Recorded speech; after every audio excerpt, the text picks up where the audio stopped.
খেজুর গাছে ঠুল মারে, বলে এ আমার ভাবি। মার সাথে ঠুল মারে, বলে এ আমার বউ। সকলে বলুন নাউজুবিল্লাহ। আল্লাহ রব্বুল আলামিন আস্তে আস্তে পর্যায় ক্রমে ক্রমে 3 বারের বার এই মদকে, নেশাদ্রব্য জাতীয় জিনিসকে হারাম করেছেন।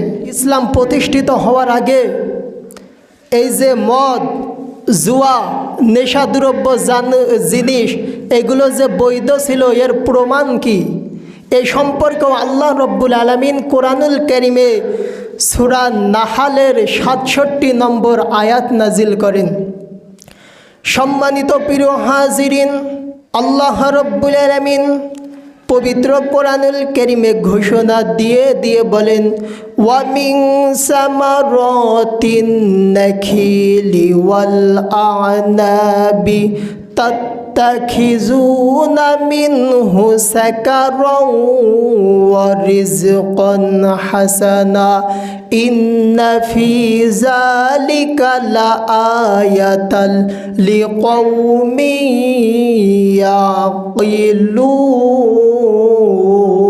ইয়াকিলুন। আমার ভাইয়েরাম, আল্লাহ রব্বুল আলামিন বলেন, খেজুর ও আঙ্গুর ফল থেকে তোমরা মদ তৈরি করো। খেজুর ও আঙ্গুরের ফল থেকে তোমরা ভালো ভালো খাদ্য তৈরি করো, যাতে তোমাদের উপকার হয়। আমার ভাইয়েরাম, আল্লাহ রব্বুল আলামিন বললেন, এই 2টা জিনিসের মধ্যে তোমাদের জন্য উপকার রয়েছে। এই পৃথিবীর জমিনে যারা জ্ঞানী ব্যক্তি আছে, এই পৃথিবীর বুকে যারা জ্ঞানী সম্প্রদায় আছে, তাদের জন্য মদ এবং ভালো ভালো খাদ্যের মধ্যে নিদর্শন রয়েছে। সকলে বলুন সুবহানাল্লাহ। তাহলে ইসলাম প্রতিষ্ঠিত হওয়ার আগে মদ বৈধ ছিল, কথা ঠিক কিনা বলেন? তার প্রমাণ, তার দলিল হলো সূরা নাহালের 67 নম্বর আয়াত। এবার আস্তে আস্তে আল্লাহ রব্বুল আলামিন মদকে হারাম করছেন। কেন হারাম করছেন? সেই জামানার মানুষ নেশা করে, মদ খেয়ে খেজুর গাছে ঠুল মারে, বলে এ আমার ভাবি। মার সাথে ঠুল মারে, বলে এ আমার বউ। সকলে বলুন নাউজুবিল্লাহ। আল্লাহ রব্বুল আলামিন আস্তে আস্তে পর্যায় ক্রমে ক্রমে 3 বারের বার এই মদকে, নেশাদ্রব্য জাতীয় জিনিসকে হারাম করেছেন। সম্মানিত প্রিয় হাজিরিন, প্রথম পর্যায়ে আল্লাহ রব্বুল আলামিন আয়াত নাজিল করলেন সূরাতুল বাকারা 219 নম্বর আয়াত। আল্লাহ রব্বুল আলামিন বলেন, ইয়াসআলুনাকা আনিল খামরি ওয়াল মাইসির কুল ফীহিমা ইসমুন কাবীরু ওয়া মানাফিউ লিন-নাস ওয়া ইসমুহা আকবারু মিন নাফইহিমা। আমার ভাইয়েরাম, আল্লাহ রব্বুল আলামিন বিশ্ব নবী সাল্লাল্লাহু আলাইহি সাল্লামকে বললেন, ও আমার নবী, এই সমস্ত মানুষগুলো মদ ও জুয়া সম্পর্কে যদি আপনার কাছে জিজ্ঞাসা করে, তাহলে আপনি সরাসরি লাইভভাবে ঘোষণা দিবেন, আপনি সরাসরি লাইভভাবে তাদের কথার উত্তর দিয়ে দিবেন। বলবেন, মদ ও জুয়ার মধ্যে, এই 2টির মধ্যে মহা পাপ রয়েছে, আবার কিছু কিছু মানুষের জন্য কিছু উপকার রয়েছে। আল্লাহ রব্বুল আলামিন বলেন, হে নবী, আপনি এটাও বলে দিবেন যে উপকারের চাইতে এই 2টার মধ্যে ক্ষতি বেশি রয়েছে। সম্মানিত প্রিয় হাজিরিন, তাহলে যেই জিনিসে অল্প উপকার আসে আর বেশি ক্ষতি আসে, সেই জিনিসটা কি আমরা গ্রহণ করব নাকি বর্জন করব? আমরা বর্জন করব, ছেড়ে দিব। আল্লাহ রব্বুল আলামিন এভাবে প্রথম পর্যায়ে বিশ্বনবী সাল্লাল্লাহু আলাইহি সাল্লামের কাছে আয়াত নাজিল করে দিলেন। কিন্তু আজ আমরা এত কুরআন হাদিস জানা সত্ত্বেও শয়তান আমাদের ব্রেনটে, আমাদের মাথায় এমনভাবে পেশাব করে দিয়েছে, আমরা খারাপটা বুঝি কিন্তু ভালোটা বুঝি না। কথা বলেন ঠিক কিনা? দেখেন, একটা 5-7 বেজে গেছে, মসজিদে আসি না, আবার যারা নামাজ পড়ে পিছনে পিছনে বেনামাজি এই নামাজিদের নিয়ে সমালোচনা করে। কথা বলেন ঠিক কিনা? তাহলে মানুষ আজ কত খারাপ হয়ে গেছে।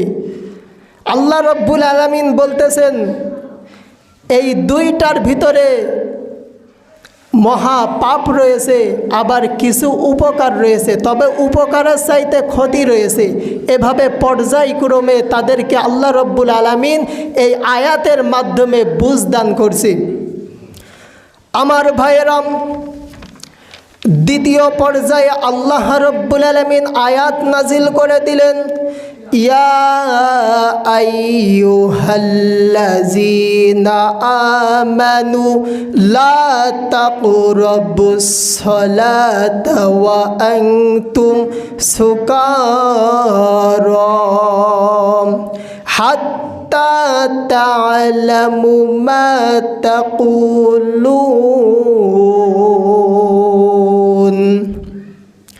আমার ভাইয়েরাম, আল্লাহ রব্বুল আলামিন বললেন, হে ঈমানদারগণ, তোমরা যারা কালিমা পড়েছ, ঈমান আনয়ন করেছ, হে মুমিনগণ, তোমরা নেশা করে নেশাগ্রস্ত অবস্থায় নামাজের ধারের কাছেও যেও না।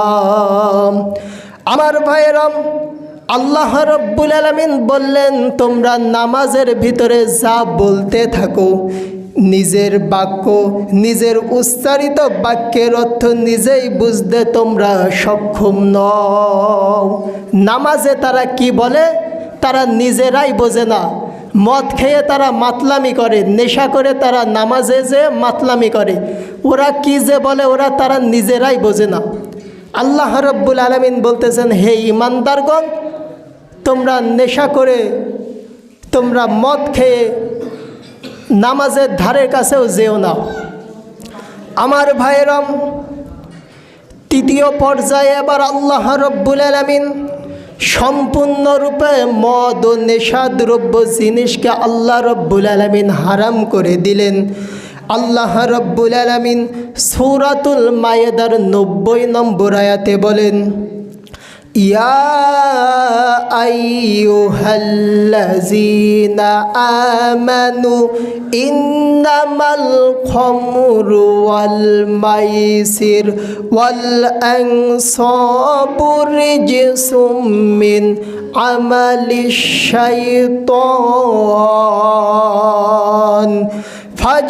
ফাজতানিবুহু লাআল্লাকুম তুফলিহুন।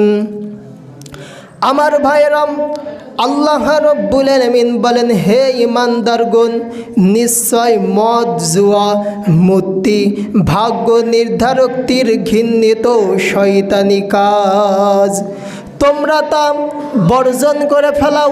ফাজতানিবুহু, তোমরা ত্যাগ করে ফেলাও। লাআল্লাকুম তুফলিহুন, যাতে তোমরা সফলতা অর্জন করতে পারো। আমার ভাইরা, তাহলে মদ, জুয়া, মূর্তি, ভাস্কর্য, গণকের কাছে হাত দেখানো, এই সমস্ত কাজ হলো শয়তানের কাজ। কথা বলেন ঠিক কিনা? ফাজতানিবুহু, আল্লাহ বলতেছেন, বান্দারে তোমরা এগুলো পরিহার করো, বর্জন করো। লাআল্লাকুম তুফলিহুন, যাতে করে তোমরা সফলতা অর্জন করতে পারো।